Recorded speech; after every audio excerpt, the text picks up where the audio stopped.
할렐루야. 2022년 9월 23일 금요일 오늘의 양식입니다. 오늘도 정말 놀라운 하나님의 은혜를 경험하시기를 바랍니다. 쇼킹 그레이스.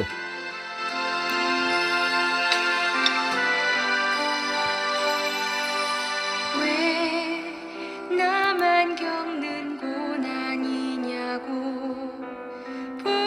불평하지 마세요. 고난의 뒤편에 있는 주님이 주실 축복 미리 보면서 감사하세요. 너무 견디기 힘든 지금 이 순간에도 주님이 일하고 계시잖아요. 남들은 지쳐 앉아 있을지라도 당신만 일어서세요. 힘을 내세요. 힘을 내세요. 주님이 손잡고 계시잖아요. 주님이 나와 함께함을 믿는다면 어떤 역경도 이길 수 있잖아요. 네, 그렇습니다. 우리 주님이 함께 하시면 어떤 역경도 이길 수 있으리라 믿습니다. 오늘 주 안에서 하나님의 은혜를 누리시기를 주님의 이름으로 축복합니다. 오늘 본문은 사무엘하 3장 27절에서 39절인데요. 우리 함께 나누겠습니다. 27절부터 봉독해 드릴게요. 아브넬이 헤브론으로 돌아오니 요압이 그와 조용히 이야기를 하려는 듯이 성문 안으로 그를 데리고 들어갔다. 요압은 거기에서 동생 아사헬의 원수를 갚으려고 아브넬의 배를 찔러서 죽였다. 다윗이 그 소식을 듣고서 외쳤다. 넬의 아들 아브넬이 암살당하였으나 나와 나라의 나라는 주님 앞에 아무 죄가 없다. 오직 그의 죄는 요압의 머리와 그 아버지의 온 집으로 돌아갈 것이다. 앞으로 요압의 집안에서는 고름을 흘리는 병자와 나병 환자와 지팡이를 짚고 다니는 다리 저는 사람과 칼을 맞아 죽는 자들과 굶어 죽는 사람이 끊어지지 않을 것이다. 요압과 그의 동생 아비새가 아브넬을 죽인 것은 아브넬이 그들의 동생 아사헬을 기브온 전투에서 죽였기 때문이다. 다윗은 요압을 비롯하여 자기와 함께 있는 온 백성에게 명령하였다. 백성은 옷을 찢고 허리에 굵은 배 옷을 두른 뒤에 아브넬의 상회 앞에서 걸어가면서 애도하여라. 그리고 다윗 왕도 몸소 상여를 뒤따라갔다. 백성이 아브넬을 헤브론에 장사 지내니 다윗 왕이 아브넬의 무덤 앞에서 목을 놓아 울었고 온 백성도 울었다. 다윗 왕은 아브넬을 두고 이렇게 조가를 지어 불렀다. 어찌하여 어리석은 사람이 죽듯이 그렇게 아브넬이 죽었는가? 그의 손이 묶이지도 않았고 발이 쇠고랑에 채이지도 않았는데 악한들에게 잡혀 죽듯이 그렇게 쓰러져서 죽었는가? 그러자 온 백성이 아브넬의 죽음을 슬퍼하며 다시 한번 울었다. 날이 아직 채 저물지 않았을 때에 온 백성이 다윗에게 와서 음식을 들도록 권하니 다윗이 맹세하였다. 오늘 해가 지기 전에 내가 빵이나 그 어떤 것을 맛이라도 보면 하나님이 나에게 어떤 벌을 내리셔도 마땅하다. 온 백성이 그것을 보고서 그 일을 좋게 여겼다. 다윗 왕이 무엇을 하든지 온 백성이 마음에 좋게 받아들였다. 그때에야 비로소 넬의 아들 아브넬을 죽인 것이 왕에게서 비롯된 일이 아님을 온 백성과 온 이스라엘이 깨달아 알았다. 그런 다음에 왕은 신복들에게 말하였다. 그대들이 아는 대로 오늘 이스라엘에서 훌륭한 장군이 죽었어. 스루야의 아들들이 나보다 더 강하니 비록 내가 기름 부음을 받은 왕이라고 하지만 보다시피 이렇게 약하오. 그러므로 이런 악을 저지른 사람에게 주님께서 그 죄악에 따라 갚아주시기만 바랄 뿐이요. 예, 오늘 말씀은 생각해 볼 것이 참 많습니다. 자, 이제 다윗은요, 유다 지파의 왕이 되었습니다. 이스라엘에 12지파가 있잖아요. 정확하게는 13개의 지파가 있는 것이죠. 그러나 이제 레위 지파는 이제 땅을 분배받지 않았기 때문에 레위 지파는 빠지고 12지파. 이스라엘은 13지파가 있습니다. 명심하셔야 됩니다. 12지파가 아니에요. 13개의 지파가 있어요. 레위 지파가 땅이 없기 때문에 빠진 거예요. 어쨌든 이제 땅이 있는 지파는 12개의 지파이잖아요. 거기서 이제 다윗은 본인 출신이 유다 지파 사람이잖아요. 그래서 유다 사람들이 다윗을 굉장히 아끼고 사랑했습니다. 어떻게 보면 지역 감정이죠. 어쨌든 다윗은 유다 지파의 왕이 되었습니다. 나머지 11개 지파의 왕은 아니었어요. 나머지 11개 지파의 왕은 사울 왕이었고 그의 아들인 이스보셋이 왕으로 있었습니다. 그런데 이 나머지 그 11개 지파의 실제적인 권력자는 아브넬이라고 하는 군사령관이었습니다. 이 아브넬이 그래도 사울 왕의 아들이었던 이스보셋을 보위하고 있었기 때문에 이스보셋이 왕 노릇을 할 수 있었고 또 본인도 군사령관의 역할을 하면서 그 지위를 유지할 수 있었던 거예요. 그런데 이제 아브넬이 마음을 돌이켰습니다. 그리고 다윗 왕에게로 찾아가서 임금님, 제가 그동안 잘못했습니다.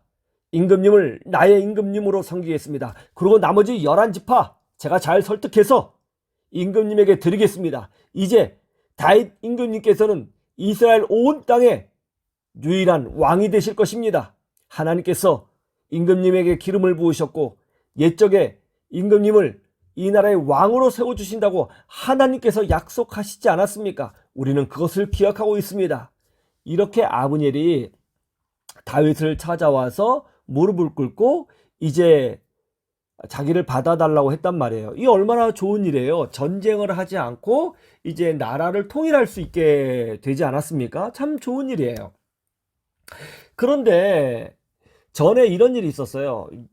그 다윗의 그 신복 중에 하나가 요압인데, 요압도 유다국의 군사령관이었거든요. 아브넬은 이제 사울의 신복이었고 이스보셋의 신복이면서 군사령관이었고요. 둘이 이제 한번 싸움을 한 적이 있어요. 그때 아브넬이 그 다윗의 신복이었던 요압의 친동생인 아사헬을 죽인 거예요. 그래서 이제 요압의 마음에는 이 아브넬이 굉장히 미운 거예요. 복수하고 싶은 마음이 있었겠죠. 그런데 이 아브넬이 이제 다윗에게 찾아와서 이제 다윗의 부하가 되겠다고 하고 또 나머지 11개의 지파를 다윗 왕에게로 드리겠다고 하니까 다윗은 좋아서 그래, 이제 전쟁 없이 나라가 하나가 되겠구나. 잘했다 하고 이제 아브넬을 좋은 마음으로 돌려보냈단 말이에요. 그때 요압이 찾아와서 임금님, 그놈은 제 동생을 죽인 놈입니다. 그런데 어떻게 그냥 보내실 수가 있어요? 이렇게 했단 말이에요. 그리고 다윗 왕이 명령하지도 않았는데 요압이 아브넬을 쫓아가서 아브넬을 잡아와 가지고 죽여버렸습니다. 자기 동생의 원수를 갚은 거죠. 자, 이제 이렇게 되니까 난리가 난 거예요. 나라가 평화롭게 하나로 통일될 기회가 사라지게 된 것이죠. 나머지 11개의 지파 사람들이 뭐라고 생각했어요? 야, 다윗이 아브넬을 죽였다. 더더군다나 항복하고 충성하겠다고 맹세한 그 아브넬을 죽였어. 야, 다윗아 이거 나쁜 사람이네. 아, 못된 사람이구만. 겉과 속이 다르네. 이런 소문이 나지 않겠어요? 실제로 그런 소문이 난 거예요. 그래서 사람들이 야, 다윗은 못 믿어. 야, 겉과 속이 다른 사람이야. 은밀히 불리더니 아브넬을 죽였어. 예, 막 그런 소리가 난 거예요. 다윗이 얼마나 당황스러웠겠습니까? 이제 나라가 하나가 되고 이 통일국가의 다윗이 왕으로 서야 되는데 자기 충신이었던 요압이 뭐예요? 고춧가루를 뿌리는 거예요. 하나님의 뜻을 이해하지 못하고 개인의 사사로운 감정으로 복수를 행함으로 어떻게 됐어요? 이 평화롭게 국가가 통일되는 일을 망쳐버린 거예요. 큰 일을 보지 못하고 사사로운 개인적인 욕심 때문에, 욕망 때문에 공동체를 망치는 사람들이 얼마나 많습니까? 요압이 그랬다는 거예요. 다윗이 이제 큰일 났죠. 그런데 다윗이 아주 멋지게 행동합니다.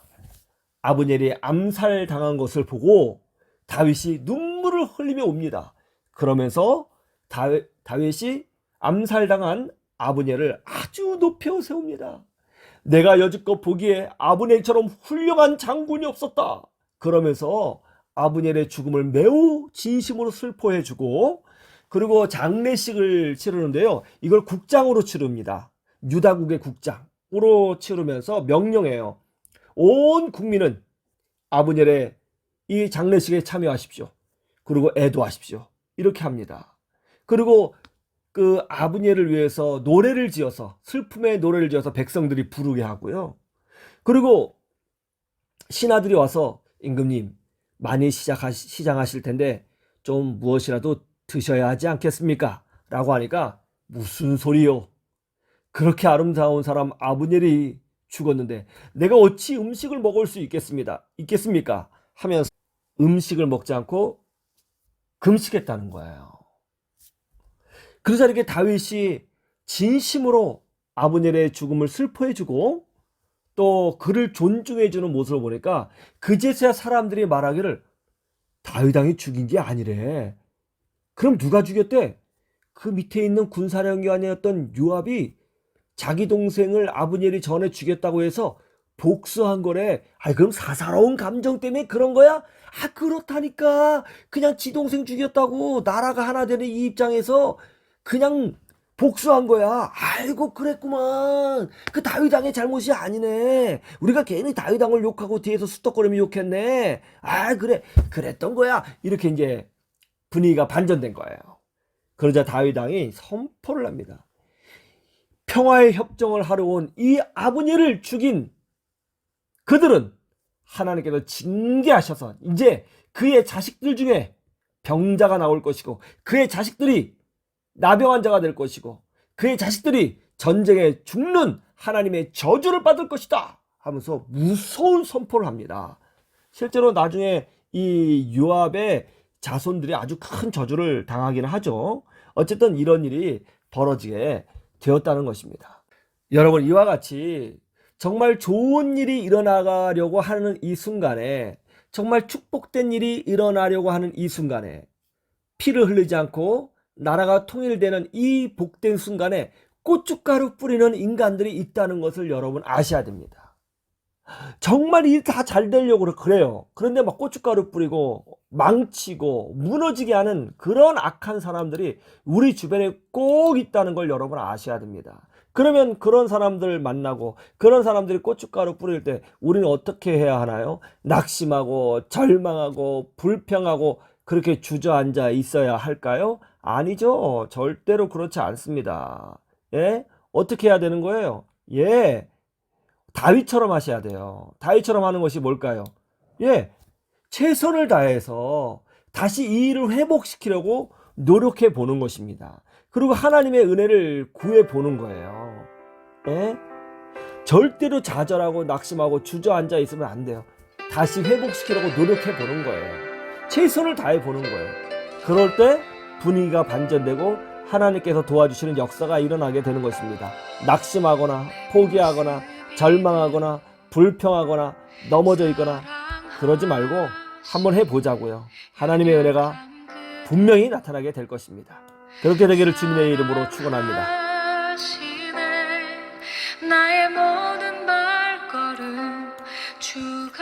이 아름다운 메시지를 이웃에게 전해주세요. 기적이 일어납니다. 꼭 구독해 주시고요. 좋아요 한번 눌러주세요. 지금까지 삶의 희망을 주는 희망을 노래하는 교회 정기영 목사였습니다. 사랑하시는 연약함들